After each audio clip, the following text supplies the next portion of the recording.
congratulations on For the Love of DILFs. I'm completely obsessed already. It's so much fun and it's so fun to see you in the show. I think it's breaking some boundaries. I think it's reflecting queer community. I think people are going to be surprised by it. But for you, what was it that drew you, made you want to like sign on the dotted line to do this series? Have you not seen the pictures of the contestants? Fair, very fair. And how could anybody ever say no? What I forgot to take into consideration is that none of them would be interested in me. Which Yeah. convinced them to let me do For the Love of MILF. Yes. So far, Yes. so far they're not hearing me on that one. But I am manifesting this with you right now, Stormy. Let's. but, I mean, I wish I had a better backstory. Everybody keeps asking me this question, but I don't know how it became before it came to me. Mm-hmm. All I know is that my agent called me and said, so I have this thing. Can I introduce you to the producers at Daddy TV? They want to book you for this thing, but before doing so, let's just fill them out. And I had a video call with Topher and Artie from Daddy TV, and but then like the first 5 minutes, I think it was pretty much like, even if this show doesn't happen, do we just become best friends? That's kind of how that started, and then it progressed, and I got to meet them and work with them and do some of the pre-production, and the writing was very genius. It was that exact blend of a little bit innuendo, a little bit cheesy, but not completely. I feel like they really got, usually when people try to write stuff for me because I'm a writer and director, I'm like, nope, rewrite, not. And I feel like he really nailed my voice, but also allowed me to have a lot of input, which is cool. Mm-hmm. He definitely got my brand of humor. Yeah. That's snarky but intelligent. At least that's how I fancy myself. And so that's how that began. But most importantly, it was the concept that this was something that really hadn't been done. Mm-hmm. And at first I was like, oh, are they just like copying other stuff? But no, I mean, in the context of, yes, it's a dating show. Yes, Yeah. living in a house. Yes, it's reality TV. Yes, it has a host. Yes, it's in a beautiful location. Of course, whatever. That works. But I felt like the more I read about it and read about like the challenges and how it was done, that it felt so much more authentic Mm-hmm. than I thought going into it. I Yeah. probably still would have done it because the check cleared and the boys are hot, but I feel better about it now. Oh, good. And it is, like I was there for the whole filming. I know what went on. I know what went on behind the scenes, but you never know how something's going to translate. Yeah. And more importantly, you don't know what's going to happen after editors get a hold of it. And I've had both sides of that coin happen to me. I've had things, I was like, oh my God, that was a complete disaster. And then, oh, that editor's a genius. Or like, yeah. How can they do this to me? That is not what I said. And I think that this really, really nailed it. I haven't seen all of it or all the episodes, but what I have seen, I'm just like, oh my God. Yeah. I mean, I appreciate that. I kind of got to see a new side of you and how funny you are. Like, I love all of the conversations you're having with Dr. DILF, which is hilarious. I love the camp and the meta humor in this. Did you do any improv around that, or was that all pretty much on the page? Oh, all of that was improv. All the stuff with me and Dr. DILF improv. As a matter of fact, I think half of those, like at least 3 or 4, we didn't even film those when we were on the show. I had to talk Artie and them. I was like, I've got an idea. Since you won't let me have MILF Manor, like write and do these. So those are actually shot at my house. Oh, really? Separately, because I had these ideas and they were like, okay, fine, just do what you want. Anything to shut me up at that point, probably. But yeah, those were all ad lib or written by me and Topher together. And I really funny. I convinced them to let me shoot them separately, because one of the videographers on the show is actually my husband. So Oh. we shot those at my house. Oh, that's perfect. I love the sign off of send nudes. I think it kind of encapsulate just sort of the charm of this show, those kind of funny, like Charlie's Angels almost moments. But so I mean, was that part of the appeal to you to be able to show like a different side of your personality and a different side of your identity to the audience, like the funny, clever side? Okay, yes, in a way, but I feel like my followers, my fans, Mm-hmm. they know that about me anyway. Just Yeah. watching the movies I've directed, or maybe seeing my stand up, or watching other things that I've done. So of course, yes. Yeah. Um, but I gonna lie, it pisses off a lot of people who just think that they can shut me down and my 15 minutes are over. Bitch, I keep rewinding that clock for the last 20 years. I love it. I am a petty bitch, and nothing makes me happier than pissing off people with my here I am again. Did Yeah. you miss me? You know what I mean? And I did like the message behind it. I said this earlier in another interview. Like, I got most of the response from the community. I'm not talking about just generic psycho haters, whatever. Uh, Yeah. the community has been like at least 90-95% of it is an extremely positive, but I have had a couple people get super snarky about it. Like, oh my God, she stole this from a drag queen. Well, first of all, my snarky response back is, you can't steal something that was never yours. Right. Like, I was told that this was always supposed to be for me, and that's how it got approved, whatever. So you can't steal something that belongs to someone, that doesn't belong to you. Yeah. Yeah. Belongs to someone else. The second thing is that I understand where that's coming from, but to be honest, like, any community, whether it's the porn community or a racial community or the trans community, or like all of these small marginalized like groups, we tend to be very incestuous. We tend to stick to ourselves. We have our walls up. We don't like outsiders. I know that just coming from the adult business. Mm-hmm. Mainstream don't think that we can act. They don't think that I can direct, that I just sit in a chair and be like, fuck her harder. Which, I mean, I do say that a lot, by the way. There's much to it. And so because of that, we tend to stay confined in our Yeah. safe little havens.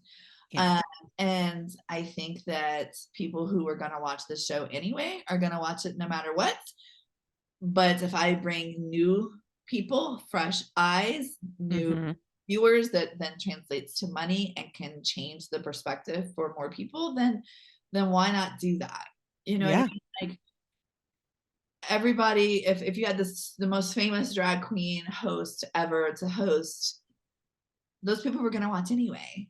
So now Yeah. I'll bring new viewers and change the mind and perspective, which will translate to numbers, which will translate to money, which will translate to more of these shows getting made and help the community. Mm-hmm. I mean, and you are part of the community. You're a queer person. You're a queer icon. You are beloved of the gays for sure. Uh, so I mean, I think that when I saw it, I thought it made perfect sense, and I was very like the first thing I thought was, I just got to talk to her because this is amazing. I love it. I absolutely love it. And the premise of the show is very tongue in cheek. It's very sexy, but having seen the first couple of episodes, what I was really surprised by is how emotional it is, and how, sure, they're daddies and their daddies and himbos, whatever. That's a fun kind of gimmick. But ultimately they're really looking for love. I One of them's know. like literally quoting Disney in this. So He how do did that you the whole time, by the way. did he? Oh my God, he's hilarious. Hilarious.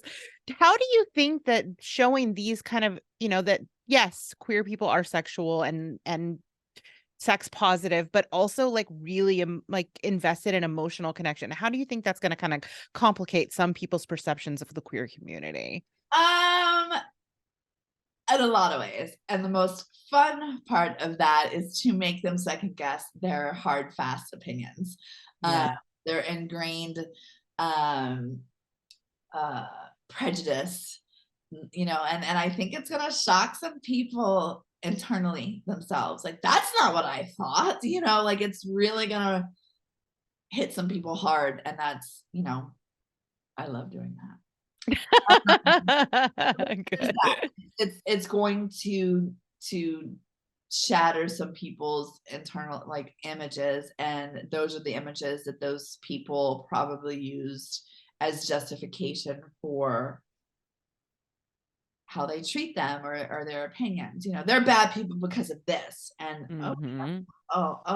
they're human. Oh, you know, like it's gonna mess with some people. And that's the extreme on that side, which is cool. And I think also it's going to just show that they are human. And I know what that's like coming from porn. Mm-hmm. Um, people don't think of porn stars as human beings. That's why for the longest time, anytime you saw my name with all the political stuff, it was prefaced by the word what? Porn star. And Mm-hmm. what do you think it would have been nearly as much fun if it said kindergarten teacher Stormy Daniels, or accountant Stormy Daniels, or waitress Stormy Daniels? Like, no, it was porn star. And it was also followed by my, what was then, because it's not my real name anymore, because I had to change it because of this, my real name in parentheses. Do you ever see, every time you see Bruno Mars' real name, is it in parentheses, or Nicolas Cage or Whoopi Goldberg? No, because No. we think of them as human, and they don't think of porn stars as human. I was not considered human, and that's how a lot of people think of people in the gay community, especially the men, especially those that are, you know, do drag or wear makeup, that they're caricatures, that they're not Mm-hmm. actually human. And yes, this show does show a lot of the stereotypical stuff. You know, Right. they're scantily clad, they're oiled up, there's drama, there's, you know, all the things we love about the stereotypical gay man. Oh, it's there. Oh, it's there. Um, but not as much as you would think. But what is also Yeah. there is the rest of it. And Mm-hmm. yes, they are sexually open, and they talk a lot about sex, and they make a lot of jokes, and they're scantily clad. And did I mention that they're oiled up? I'm a little fixated on the oiled up.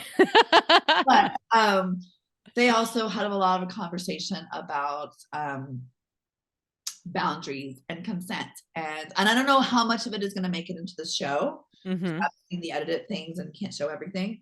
Yeah. I walked up upon many conversations of these men having, they're not just like, let's get naked and be irresponsible. Like, Yeah. there was some really genuine, authentic, not just, there was a lot, even to the point where I was surprised. Authentic, real, heartfelt conversations about safe sex and testing and consent and boundaries, and um, how their lives have been affected by their backgrounds or when they came out. Or, I mean, there was a lot of really deep Mm-hmm. and how easily, I'm not going to say easily, because there was tears in it, and I know I'm not downplaying that it was difficult, but how open and willing they were to have these real conversations. I hope Yeah. that can be an example to everyone. Yeah, absolutely. Another thing that comes up in the first couple of episodes that I was like very excited to see explored was around sex work. And like you were saying, like that, oftentimes that's like a second level of stigma that queer people face if they are engaging or have in the past been sex workers. And I love anything that destigmatizes that. Was that something that you were happy to see kind of play out in this? Of course, because that's very personal for myself. And I did see some of it. Like I just keep saying I haven't seen the show yet, so I don't know how much made it in, and I don't want to Okay. maybe it's not there or give Fair. it too much. But yes, I don't even know if I can say this. There was a dynamic between two of the singles. At some point, um, there was an issue about one of them having worked in porn. Hmm. Um, there was a lot of conversations about that I can't tell you what the outcome was, but I will say Right. I felt like the conversation was um, healthy. And Hmm. Well, I mean, I think it gave a platform for the person that's doing sex work to talk about what it feels like to date and to want to be seen, all of those kinds of things. Like, I don't know that that is a conversation that we usually see from that perspective. So I was very grateful to see that kind of play out. And again, I was like, the show is much deeper and more complex than, DILF manner would make you think. And I right. think that's kind of the fun of it. Like you get it both. You get it both worlds. You get the deeper, more introspective, illuminating conversation, and also lots and lots of jock straps.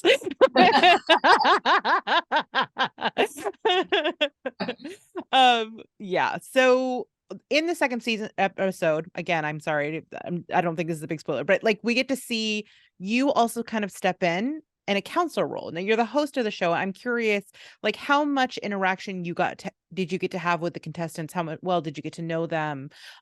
Did you feel like a part of the cast, or were you more just kind of like dipping in and out?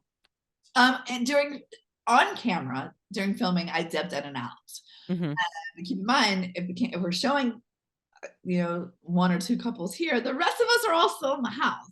Yeah, yeah, yeah. You know what I mean? And this wasn't necessarily like one of those 24-hour filming shows, like Surreal Life, which I just did, or even like the Celebrity Big Brother stuff. Like the crew did go home, Mm-hmm. and I did stay in the house, so I really did get to know Oh.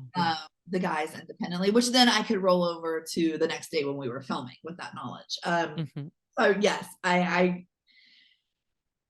won't all show on camera because it was, filming hours, and on camera I dipped in instead of being present the whole time, but I was there, and I can tell you right now that these were like 90% of them. I have one or two that I was not too much of a fan of. That's life. That's life. That Uh, is life. I do think that 9 out of 95% of them were there for the right reasons and were very genuine and authentic. And those who weren't, they leave pretty quickly. And yeah, I really liked a lot of the guys that were there. I've stayed friends with several of them. Oh, I love that. I mean, that explains there's a little bit where you're talking about it's like the first time you're talking with them in the morning and you're like, some of you are glowing. I was like, oh, Stormy knows something. There's some stuff going on after hours. Spill Uh, the tea. and you know what? I got to cheat a little bit, not just because I was actually in the house, but it was a huge house and it had very good insulation. Like the walls were thick. I got intel because, like I told you, my husband was one of the cameramen on the show, Oh. and his specific job was the confessionals every night. Oh. So he would come to bed and spill the tea. That's so fun. Amazing, amazing. And from what I can tell, there are some real love stories brewing here, like real emotional connection love stories. How was it for you, like being in the house and getting to witness this, front row seats to these love stories?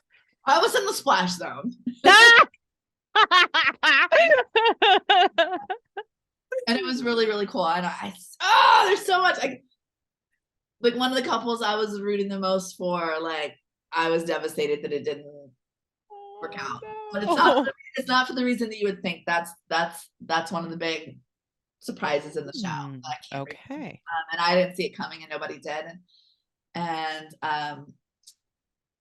I will say that one of the couple that I thought was going to make it, like that I thought out of everybody, I didn't know which. I had a top three, and I was Okay. pretty spot on. Okay. So to know that shows you how genuine it was, because the way to win wasn't just, which is one of the things I liked about this show, was the challenges weren't left to strictly chance. It wasn't like, Right. pick a number. It wasn't purely luck where the worst couple won just because you drew the right thing. So Right. it wasn't a thing of like chance or lottery, and it wasn't physical challenges. Like it was the way that the challenges were done really really made sure that the couples who had the best connections won, and I loved that. And I loved the dollar amount of the prize money, which is another thing I've kind of seen people talk a little bit of shit about. Oh, they only had this amount.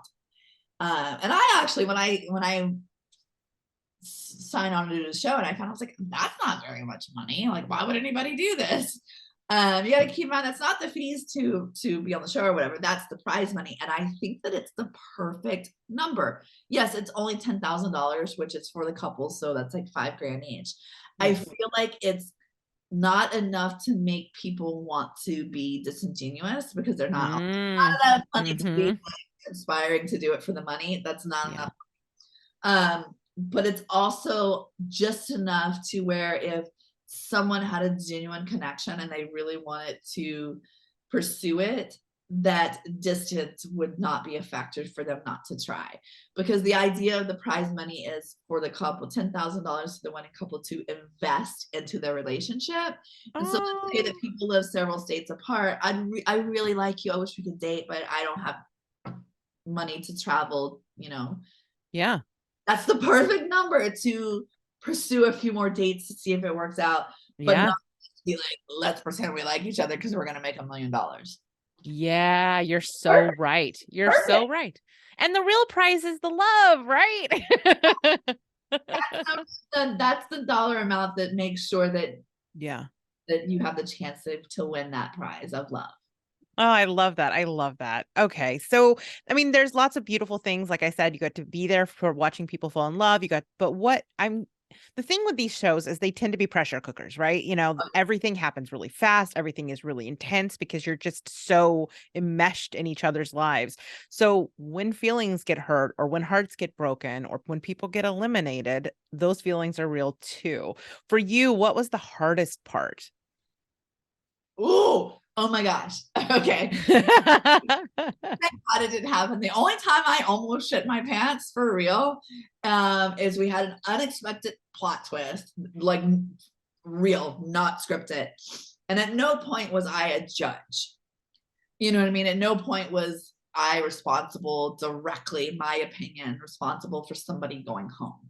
Mm, hmm. I had to tell them because I was the one reading the votes or whatever, Yeah, but it was never my choice. I right. was, just the messenger. Uh, Right. and there was something that happened that it looked like it could end up in a tie. And the producers came to me and said, if this goes that way, you have to be the tiebreaker. No, the I was like, pressure. No. no, I'm outnumbered. They're on us.